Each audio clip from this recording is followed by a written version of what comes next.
성도 여러분 반갑습니다. 우면교회를 섬기고 있는 김응설 목사입니다. 오늘 여러분들과 함께 나눌 말씀은 로마서 1장 8절부터 17절까지에 있는 말씀입니다. 오늘 이 말씀을 통해서 무기력증에서 벗어나는 법이라는 제목을 가지고 여러분들과 함께 은혜를 나누고자 합니다. 코로나가 계속해서 이렇게 연장이 되면서 외출을 자제하게 되고 집에서 보내는 경우가 참 많이 있는데요. 그러다 보니까 때로는 우울증이나 이 무기력증에 빠지기 쉬운 환경입니다. 그래서 오늘 이 시간에는 그 무기력증에서 벗어나서 정말 생명력 있는 그런 삶을 살기 위해서는 우리가 어떻게 해야 할 것인가 말씀을 통해서 생각을 해보고자 합니다. 오늘 본문 말씀 1장 15절 이하를 보게 되면 이렇게 표현되어 있습니다. 그러므로 나는 할 수 있는 대로 로마에 있는 너희에게도 복음 전하기를 원하노라. 내가 복음을 부끄러워하지 아니하노니 이것은 모든 믿는 자들에게 구원을 주시는 하나님의 능력이 됨이라. 먼저 유대인에게요. 그리고 헬레인에게로다. 복음에는 하나님의 의가 나타나서 믿음에 이르게 하나니 기록된 바 오직 의인은 믿음으로 말미암아 살리라 함과 같으니라. 이렇게 말씀하고 있습니다. 저는 이 말씀을 볼 때마다, 이 부분을 읽을 때마다 뭔가 느낌이 드는 게 있습니다. 그것은 뭐냐면 이 사도 바울의 이 마음속에 내재되어 있는 정말 활력 있는 그런 생명력 있는 넘쳐나는 그런 기상입니다. 자, 이 글을 보게 되면 정말 넘쳐나는 그런 활력을 느끼게 돼요. 바울은 지금 사실 이 복음에 대한 그 열정과 뜨거움 때문에 복음을 증거하지 않으면 견딜 수 없다라고 이렇게 말을 하고 있습니다. 우리는 이 말씀에서 사실 사도 바울의 이 불끈불끈 일어나는 그 힘, 그런 생생함, 이것을 느낄 수가 있습니다. 이게 바로 사도 바울의 모습입니다. 제가 오늘 이 본문을 대한 그 이유는 뭐냐면 우리 역시 사도 바울처럼 정말 이 무기력증에서 벗어나서 넘치는 그 열정과 넘치는 그런 기상을 가지고 이 복음의 활력과 향기를 우리 주위에서도 느낄 수 있도록 우리가 먼저 변화를 이뤄야 된다. 그런 생각 때문입니다. 그렇다면 이런 넘치는 그런 활력, 그런 기상, 그런 것들이 우리 가운데 어떻게 해서 생겨날 수 있을 것인가? 오늘 이 부분에 대해서 생각을 해보고자 합니다. 정말 무기력증에서 벗어나서 생명력 있는 그런 삶을 살기 위해서는 무엇보다 우리에게 강한 목마름이 있어야 된다고 생각합니다. 이건 다른 표현으로 말씀드리자면 정말 빚진 자의 심정을 가져야 된다라고 하는 이야기입니다. 오늘 말씀 14절에 보게 되면 헬라인이나 야만이나 지혜 있는 자나 어리석은 자에게 다 내가 빚진 자라 이렇게 말하고 있습니다. 지금 자기 자신을 향해서 빚진 자라고 얘기하고 있어요. 여러분, 빚진 자라고 하는 말은 무슨 뜻입니까? 빚진 자는 어떨까요? 편안하지 않을 겁니다. 편안하지 않고 굉장히 부담스럽다는 뜻입니다. 빚을 져본 사람이라면 알겠지만 빚을 지고 있으면요 굉장히 부담스럽습니다. 마음에 항상 그런 부담감이 있습니다. 그런 사람이 품는 평생의 소원이 뭘까요? 빚진 것을 다 갚고 두 다리 쭉 뻗고 편안하게 살고 싶은 거죠. 근데 사도 바울은 지금 복음에 대해서 빚진 자처럼 부담스러운 인생을 살아간다라고 고백을 하고 있는 겁니다. 이 얘기는 무엇일까요? 이것은 아직도 해결되지 못한 그런 문제에 대해서 느낄 수 있는 강한 목마름이라는 바로 그런 상태와 같다는 얘기죠. 예전에 2002년 월드컵 신화를 이뤘던 그 히딩크 감독이 이런 말을 했죠. 나는 아직 배가 고프다. 이 말은 승리에 목말라서 도저히 견딜 수 없다는 뜻이죠. 마찬가지로 복음을 전하지 않고서는 견딜 수 없다는 이 사도 바울의 그 심정이 바로 이와 같은 겁니다. 그래서 바울이 활력과 열정이 넘쳐나는 거죠. 여러분, 우리가 인생을 살면서 정말 알아야 될 사실은 뭐냐면요. 우리가 활력을 잃어버린 이유가 뭘까? 그걸 좀 생각을 해봐야 되는데요. 그것은 핵심은 배고픔이 없기 때문에 그렇습니다. 사실 배부르지도 않은데 배고픔을 못 느끼고 있는 거죠. 마음껏 마시지도 못하면서 목마름도 못 느끼는 그런 어정쩡한 그런 인생을 살아가는 겁니다.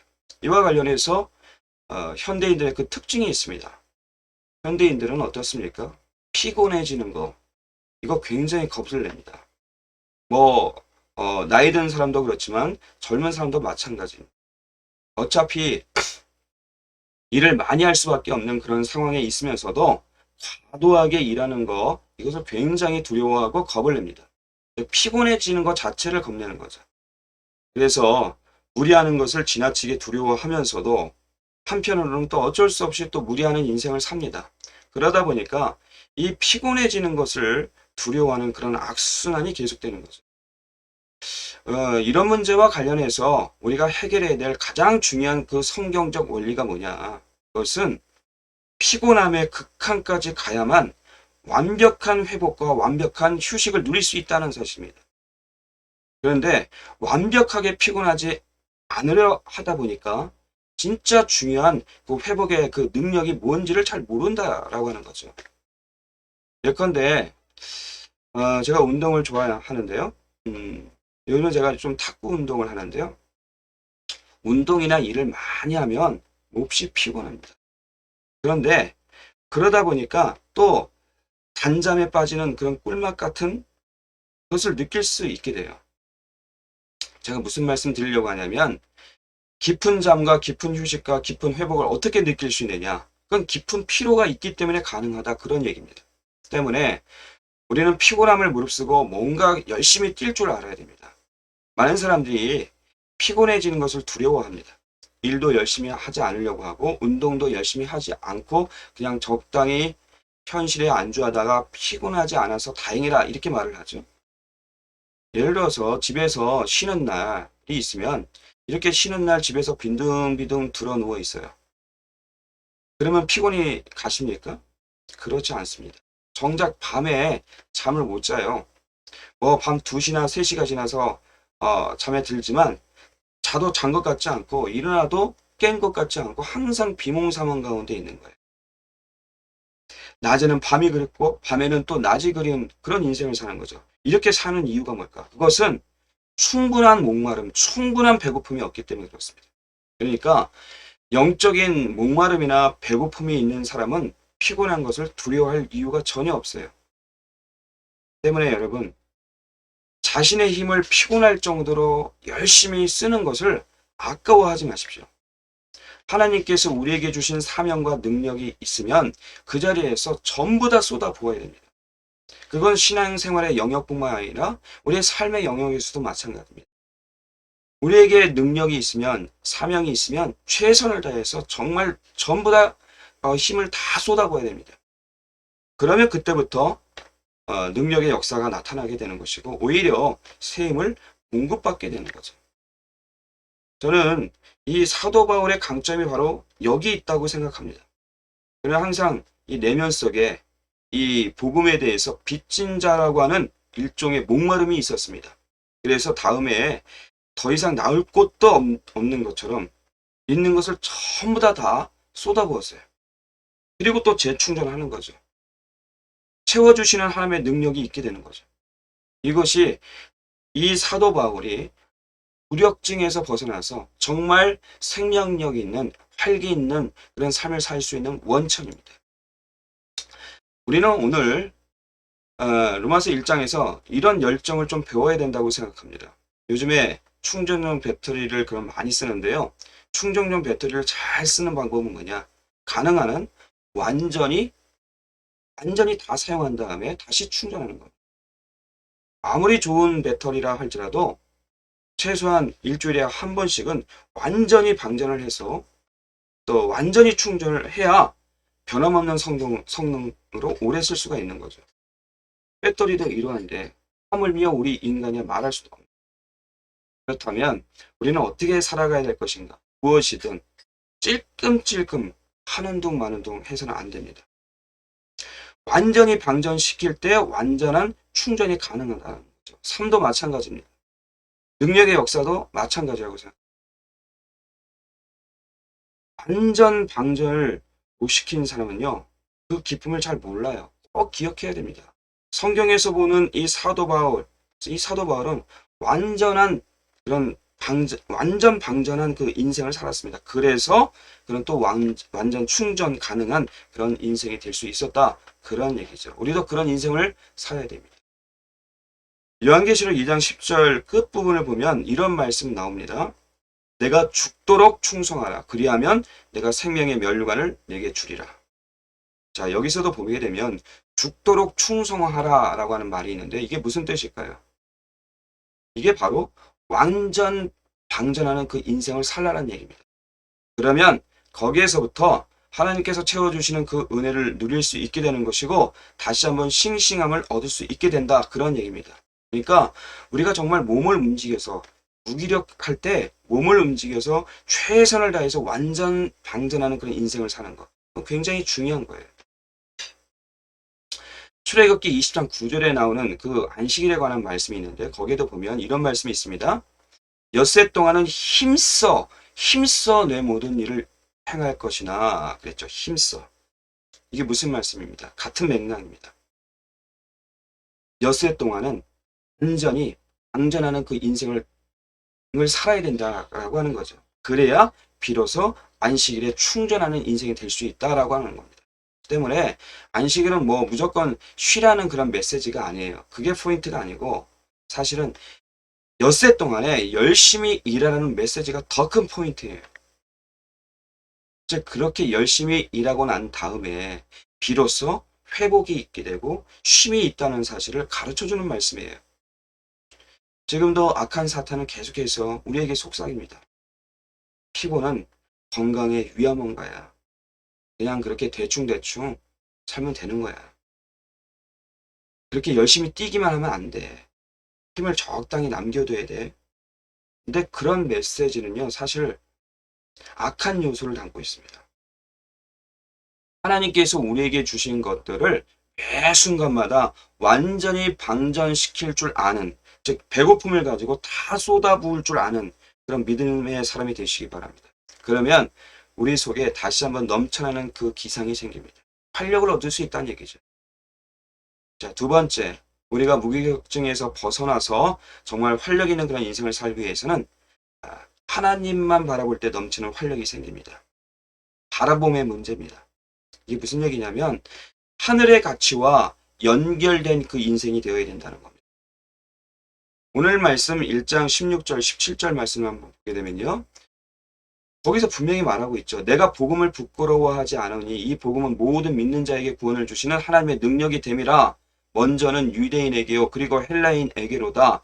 복음에는 하나님의 의가 나타나서 믿음으로 믿음에 이르게 하나니 기록된 바 오직 의인은 믿음으로 말미암아 살리람과 같으니라. 이 말은 복음을 바라보고 하나님을 바라봤을 때 우리의 삶에 새로운 활력이 생기는 것이고 기상이 솟는다. 그런 얘기예요. 이것은 성도가 하늘과 땅을 연결시키는 그런 존재임을 보여주는 말씀이기도 합니다.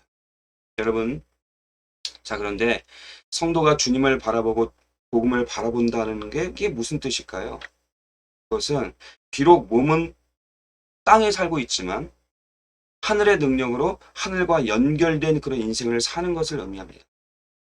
예수님도 마태복음 10장 18절에서 이렇게 말씀하고 있습니다. 진실로 너희에게 이르노니 무엇이든지 너희가 땅에서 매면 하늘에서도 매일 것이요 무엇이든지 땅에서 풀면 하늘에서도 풀리리라. 이렇게 말씀하셨죠. 자, 여기서 땅에서 매면 하늘에서도 매인다 라고 하는 말이 무슨 얘기냐? 그것은 하늘과 땅이 서로 연결됐다는 뜻입니다. 그러니까 성도는 이 땅과 하늘을 연결시키는 그런 역할을 하는 존재라는 얘기예요. 즉 하늘의 능력으로 이 땅을 살게 되는 것이고 이 땅에서 드리는 그 기도의 능력으로 또 하늘을 움직이는 그런 존재다라고 하는 거죠. 그런데 왜 우리에게 넘쳐나는 기상이 없느냐? 왜 무기력증에 빠져 있느냐? 그것은 하늘과 잘 연결되어 있지 않기 때문에 그렇습니다. 예전에 한 2년 전에 이 남편에 대해서 아주 끔찍한 그런 살인극이 있었죠. 그런 보도가 있었습니다. 제가 볼 때는 그 여자가 마음속에 분노를 품고 있었던 것 같아요. 그러니까 그녀가 바라보는 것은 무엇이었을까요? 자신의 억울함, 연약함, 열등감, 그리고 분노였을 겁니다.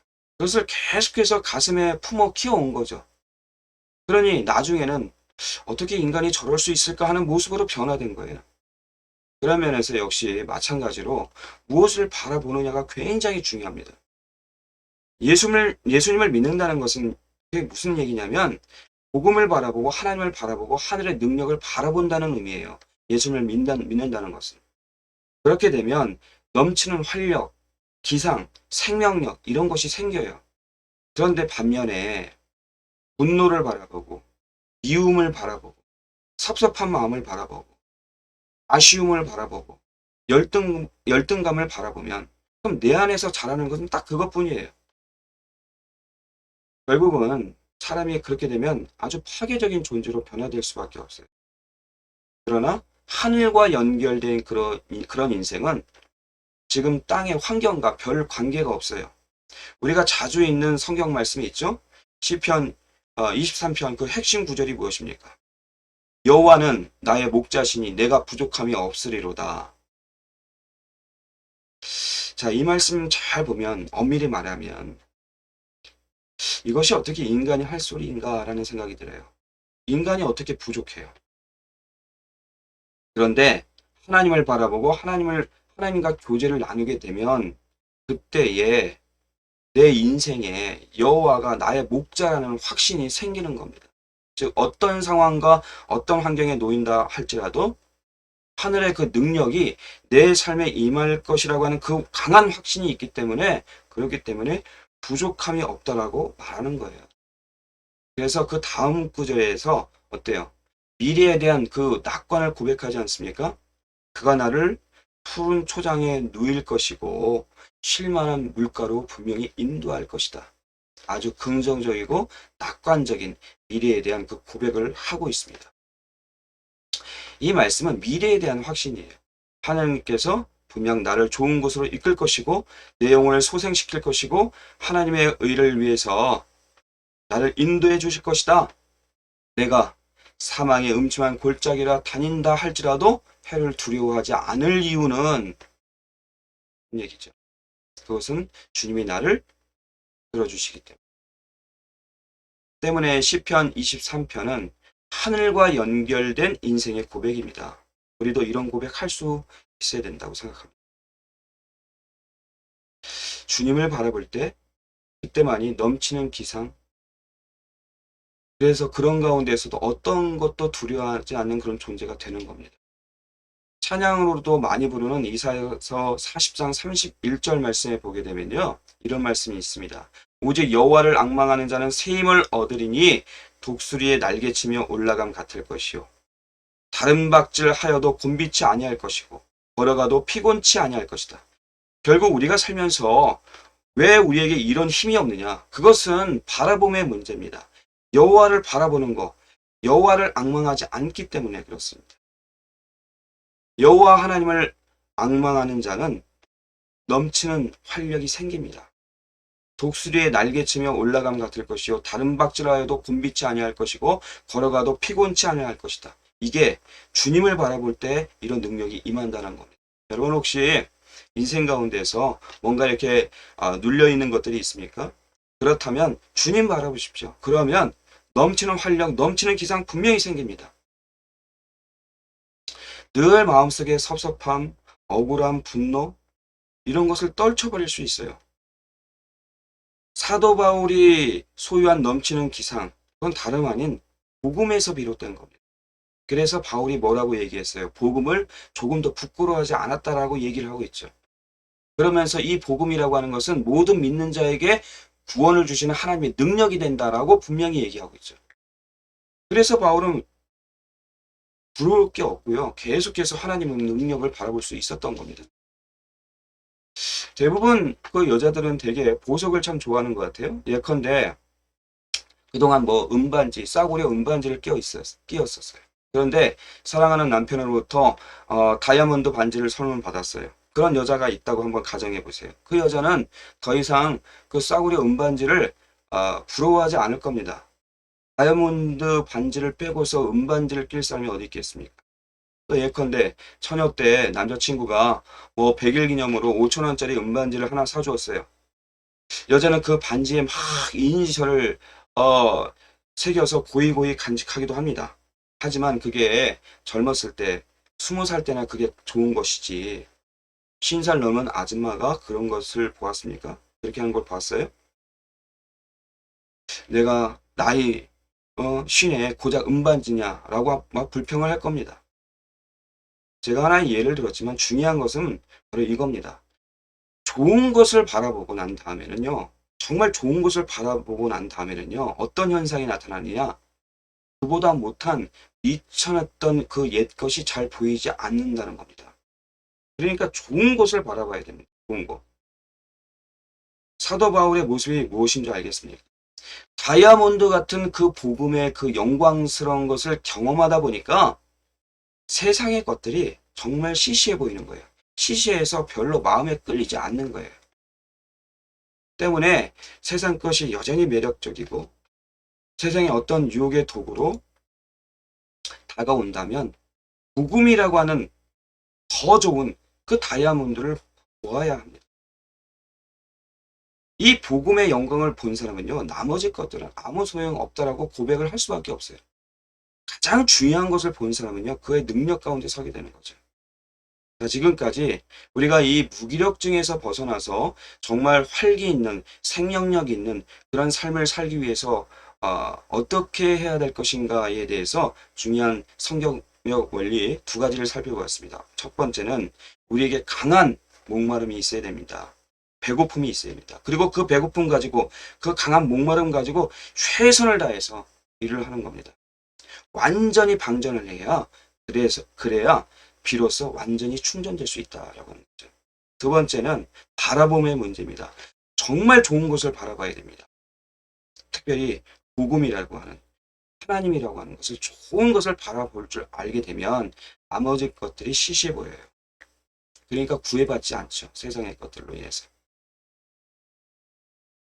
자, 이제는요. 우리에게 이 무기력증에서 벗어나서 정말 이 활력 있는 그 복음의 기상이 생기면 어떤 일이 생기는지에 대해서 생각해 보고자 합니다. 복음 이런 기상이 생기면 삶 가운데서 나타나는 그 결과에 대해서 간단하게 세 가지를 정리해 보고자 합니다. 첫 번째는 정말 넘치는 기상을 소유한 사람은요, 기다릴 줄 안다는 겁니다. 넘치는 기상이 있는 사람은 믿음이 있기 때문에 기다릴 줄 압니다. 이렇게 보면요, 우리 가운데도 이게 상처 입은 사람들이 얼마나 많은지 몰라요. 남편에게 상처받고, 아내에게 상처받고, 목사에게 상처받고, 성도에게 상처받고, 며느리에게 상처받고, 시어머니에게 상처받고. 상처 입은 사람들이 얼마나 많은지 몰라요. 근데 그 상처 입은 사람의 특징이 뭔지 아십니까? 여러 가지 모습으로 나타나겠지만 가장 결정적인 특징은 기다릴 줄 모릅니다. 늘 조급함이 있어요. 여러분, 기다린다라고 하는 것은 뭐냐면 믿음이 전제되어야 됩니다. 그런데 한 번 믿음이 깨진 사람은 당장 주어져만 만족해요. 기다림이 없어요. 기다림에 늘 속았기 때문이에요. 하나님에 대한 넘치는 믿음의 기상이 있는 사람은 얼마든지 기다립니다. 근데 믿음 없는 사람은 기다리지를 못해요. 예컨대 이런 겁니다. 아동 심리학을 보게 되니까요. 부모에게 사랑을 받지 못하고 자란 아이들은 뭐 다는 아니겠지만 대개는 고집을 부리는 경향이 있어요. 그러니까 참지 못하고요. 당장 뭔가를 얻으려고 합니다. 기다릴 줄 몰라요. 그건 그 아이의 성격이 나쁘기 때문이 아니에요. 그건 부모로부터 상처를 받았기 때문입니다. 기다려봤자 그 상처로 다가오니까. 내가 기다릴 줄 모르는 거예요. 하지만 건강하게 사랑을 받고 자란 아이는 대개 부모가 약속을 하면요. 그냥 믿어버립니다. 왜? 당연히 이루어질 것이기 때문에. 그런데 상처 입은 사람은요. 기다리지 못해요. 믿지를 못하기 때문에. 믿음에 대한 그 결과에 대해서 늘 배반당해 왔기 때문에 기다릴 줄 모르는 거죠. 반면에 복음의 능력이 있는 사람은 어떻습니까? 아무것도 없는 것 같아도 여유만만해요. 그리고 기다립니다. 이런 사람은 어떠냐? 하나님이 나를 버리시겠어? 다 잘 될 거야. 하나님이 내 길을 분명히 인도하실 거야 라고 하는 강한 믿음을 가지고 평안한 가운데 주어진 일을 그저 묵묵히 감당을 합니다. 또한 그런 사람 안에는 사람들을 끌어당기는 힘이 있어요. 따라서 우리는 하나님을 바라보면서 넘치는 기상을 얻어야 됩니다. 그렇게 될 때 인내할 줄 알게 되고 기다리는 능력도 나타나게 되는 겁니다. 또 넘치는 기상을 소유한 사람이 나타나게 되는 현상은 뭐냐면 부드러워집니다. 부드러워진다. 넘치는 활력과 기상이 있는데 부드럽다라고 하는 것은 굉장히 중요한 특징입니다. 그럼 이 무기력증에 빠져 있는 사람은요, 어떤 특징이 있습니까? 부드럽지 않아요. 날카롭습니다. 근데 그 무기력증에서 벗어나서 넘치는 활력, 기상이 있는 사람은 되게 부드러운 특징이 있어요.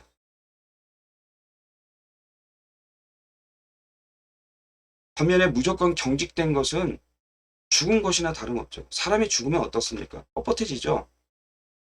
하지만 살아있는 사람은 어때요? 살아있는 특히 어린아이는 어떻습니까? 부드럽죠. 말랑말랑하죠. 근데 어때요? 나이가 들수록 온몸이 딱딱해져요. 경직돼요. 저도 50대 중반에 가까우다 보니까 예전 같지 않고 몸이 이렇게 굳어져 있어요. 이렇게 보면 몸을 막 뒤로 젖혀서 머리가 땅에 닿는 그런 사람들을 가끔 보게 되는데요. 얼마나 부러운지 몰라요. 그런데 제 나이에 그게 되겠습니까? 근데 하지만 어렸을 때는 그게 뭐 훈련받지 않아도 됐어요. 몸이 유연했기 때문에 경직된다라고 하는 것은 뭐냐면 이게 곧 쇠퇴해진다는 얘기고요. 죽어가는 것입니다. 반면에 유연성과 부드러움은 생명의 특징이 됨을 알 수 있습니다. 즉 넘치는 그런 활력과 기상이 있다라고 하는 것은 생명력으로 충만해진다는 것을 의미합니다. 그런 사람들은 되게 부드럽습니다.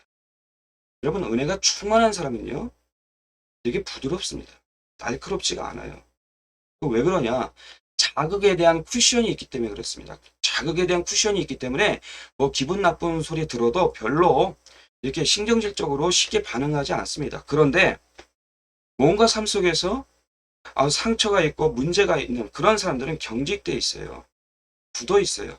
그래서 뭐 말 한마디라도 잘못하면 필요 이상으로 막 화를 내게 되고 아주 신경질적인 그런 반응을 보입니다. 가끔 그 인터넷상에서 글을 아주 날카롭게 쓰는 사람들이 있는데요.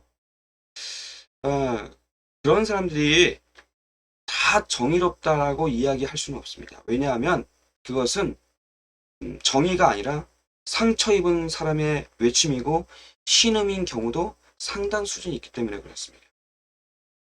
예수 믿는 사람들은 우리가 정확히 파악할 줄 알아야 됩니다. 얼마나 상처가 많으면 저럴까라고 생각하는 게 정답입니다.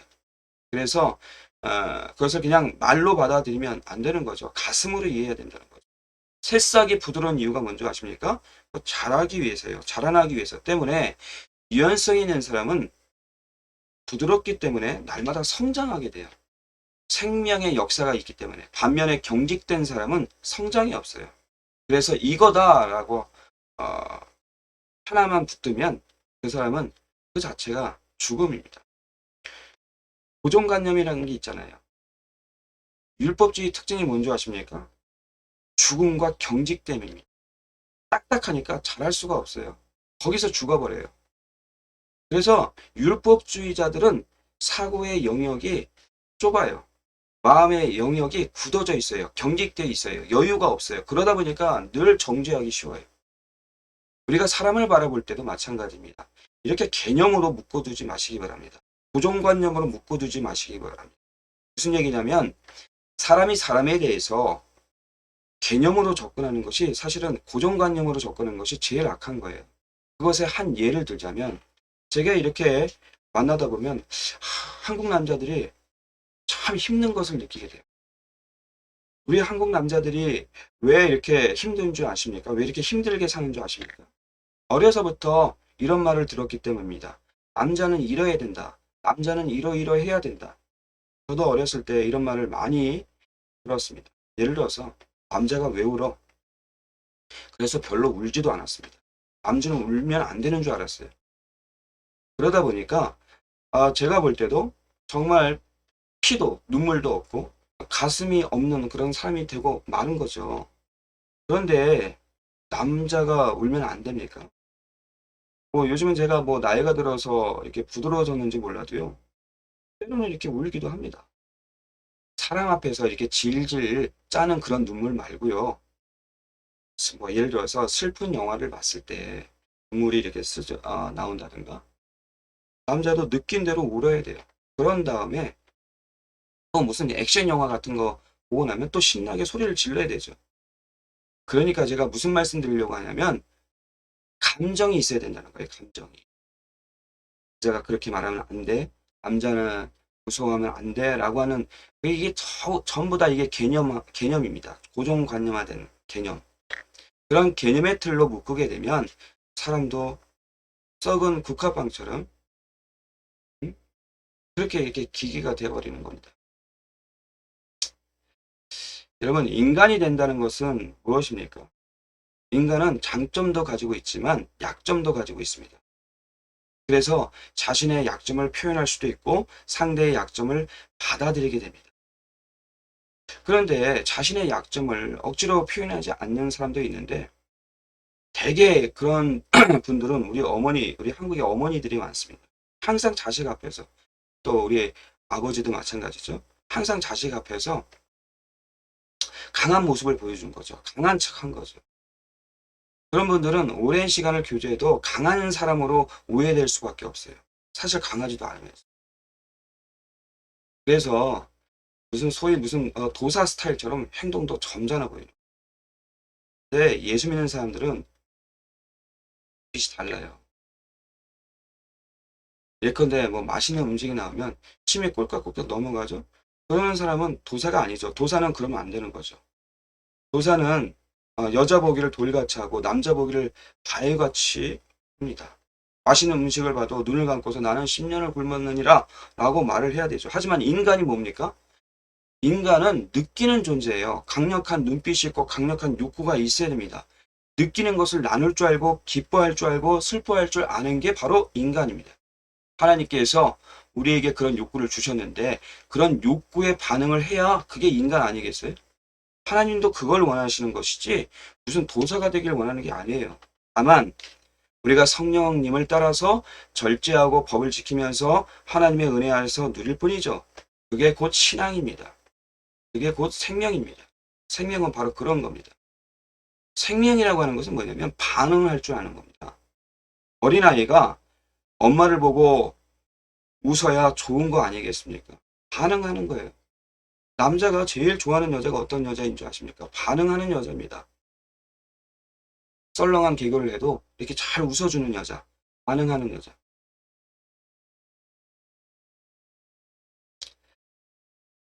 그러니까 제가 드릴 말씀은 뭐냐면 이 넘치는 활력, 기상이 있으면 반드시 이 부드러움이라고 하는 게 따라오게 되는 것이다. 그러니까 여유가 있는 것이다 라고 하는 것을 말씀드리려고 하는 거죠. 마지막으로 넘치는 활력과 기상이 있는 사람은 어떤 현상으로 나타나게 되느냐? 나누게 됩니다. 나누게 된다. 생명이라고 하는 것은 전염되는 특징이 있습니다. 전염되는 특징. 그러니까 생명은 교제를 통해서 확산도 되고 서로 나누게 됩니다. 나누게 된다. 그래서 오늘 말씀 11절부터 12절 말씀을 보게 되면 내가 너희 보기를 심히 원하는 것은 무슨 신령한 은사를 너희에게 나누어 주어 너희를 경고케 한다. 나누어 주어 너희를 경고케 한다. 그러니까 이 사도 바울도 생명의 교제를 나누기를 원했다 이렇게 말을 하는 거죠. 무엇이든 뜨겁게 기뻐하는 것이 힘입니다. 함께 나누고 기뻐하는 것이 힘입니다. 여러분 정말 우리가 기억해야 할 것이 있는데요. 무슨 일을 하든지 기뻐할 수 있다면 그게 곧 능력으로 연결된다. 이건 중요한 원리입니다. 기뻐하는 것이 곧 능력으로 연결된다. 느헤미야도 말씀했죠. 성전을 다 짓고 난 다음에 무엇이라고 표현했습니까? 여호와를 기뻐하는 것이 너희의 힘이다. 그러니까 우리는 여호와를 기뻐함으로 힘을 얻을 것이고, 기쁨은 건물이나 군사력에서 나오는 힘을 의지하지 않는다는 것이죠. 마찬가지입니다. 우리가 어떤 일을 할 때요, 기쁘게 하잖아요. 그러면 그것이 곧 능력으로 연결됩니다. 잘할 수 있게 돼요. 여러분, 가장 능력 있게 설교할 수 있는 사람은 누구라고 생각합니까? 설교를 기뻐하는 사람입니다. 찬양을 제일 잘하는 사람이 누구겠어요? 찬양을 기뻐하는 사람입니다. 운동을 가장 잘하는 사람이 누굴 것 같아요? 운동을 기뻐하는 사람입니다. 때문에 기뻐하는 것이 곧 능력으로 연결되는 것이고 곧 힘이 된다는 얘기입니다. 생명이 넘치는 그 기상이 우리로 하여금 기쁨으로 사명을 감당하게 만드는 거죠. 그런 능력으로 설 줄 알아야 됩니다. 따라서 진정한 그 행복은 감각의 회복입니다. 기쁨과 감사의 회복.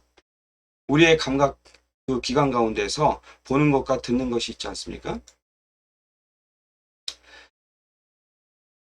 그러니까 결국 우리 삶에 넘치는 그 활력과 기상은 이런 감각의 회복에서 옵니다. 즉 내게 주어진 것들을 감사한 거죠. 감사하는 거죠. 저 역시 하나님께서 내게 주신 것들을 이렇게 눈으로 볼 수 있다는 것이 얼마나 감사한지 모릅니다. 사람이라고 매일 똑같습니까? 기분 좋을 때, 기분 나쁠 때, 그럴 때 만나는 것과 우울할 때 만나는 것, 이게 달라요. 똑같은 사람을 만나도 다른 게 느낄 수 있는 게 바로 감각입니다. 따라서 감각의 그 회복이 곧 능력으로 연결된다는 사실을 꼭 기억해야 됩니다. 그래서 생명이라고 하는 것은 항상 기쁠 수 있는 거죠. 이제 오늘 말씀을 마치려고 합니다. 우리는 오늘 본문에서 사도 바울의 정말 활력 있는 그런 기상, 생명 넘치는 그런 기상을 우리가 보게 되는데요. 우리가 본받아야 됩니다. 그에 넘치는 그 기상은 그가 가진 모든 것을 쏟아 부을 줄 알았기 때문에 생기는 겁니다. 그는 항상 피곤했지만 그것 때문에 언제나 진정한 회복이 있었습니다. 그렇게 쏟아 부으려면 목마름과 빚진 자의 그 의식이 있어야 된다라고 하는 거죠. 여러분, 그러니까 우리가 신앙생활을 하면서 또 우리가 삶을 살면서 제발 어정쩡하게 살지 않았으면 좋겠습니다. 반납 무승부적인 그런 삶을 살지 않았으면 좋겠습니다. 승부를 가려야 되죠. 삶도 마찬가지지만 신앙생활도 승부를 가려야 됩니다. 무승부적인 신앙생활 말고 승부를 가리는 그런 신앙생활. 그러기 위해서 죽도록 충성해야 됩니다. 적당히 충성하는 것이 아니라 죽도록 충성을, 최선을 다하는 것이죠. 그래야 회복이 있습니다. 그리고 힘을 다해서 일하면서 무엇보다 주님을 바라보는 것. 바라봄의 문제. 좋으신 주님을 바라볼 때 여호와를 앙망하게 될 때 샘을 얻습니다. 바로 그때 우리의 삶 가운데 어떤 현상이 나타나느냐? 기다림이 가능한 것이고요. 그래야 부드러워지는 것이고요. 또 주변의 많은 사람들에게 생명을 전염시키고 감각을 회복시키는 능력의 역사가 있게 되는 것이죠. 그런 주님이 주시는 그런 넘치는 활력과 기상 우리 가운데 있기를 바랍니다. 우리가 무기력증에서 벗어나서 정말 이 사도 바울처럼 주님 주시는 그런 넘치는 활력과 기상으로 우리의 삶 가운데 은혜가 있기를 주의 이름으로 축원합니다.